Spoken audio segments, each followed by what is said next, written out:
I was a young boy, I played the silver ball. From Soho down to Brighton, I must have played them all.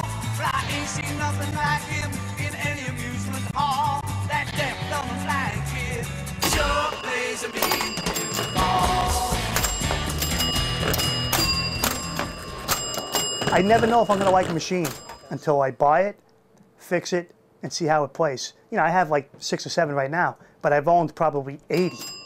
Some of them I kept for a couple of years, and then finally you just played it to death. Some of them I couldn't even keep a week. I couldn't wait to get them out of the house. They're just not fun.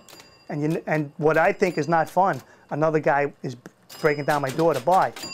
And the same thing, a game that I think is fun, they want to get rid of. So I like what I like.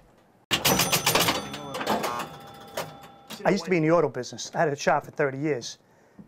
And I miss that kind of work and meeting people. At the railroad, it's, you work with the same people all the day, you do the same work every day. It's actually kind of boring. So in the pinball business, you go to people's homes. When I fix cars, people are appreciative, but nobody really wants to fix their car. When somebody calls you to fix their pinball game, they want you to come, they want it work, and they're happy to see you. And when you're done, everybody's happy. I've fixed hundreds of them. I've only had 3 people that were difficult. You can't say that in the auto business. If you get 1 out of 5 that aren't difficult, that's a pretty good deal. Most of the repairs are games that have been sitting for a long time. Maybe something went wrong with it, and rather than getting it fixed right away, they just kind of ignored it. And the longer they sit unused, the worse shape they tend to be in, especially if they've been in like a damp basement or something that kills them.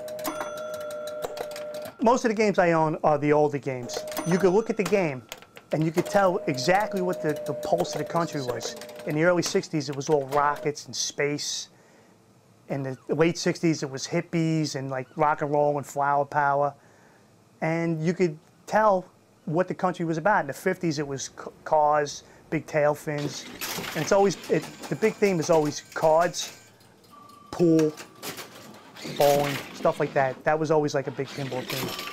And the newer games, they just, whatever movie comes out, they make a pinball out of it. There's no imagination.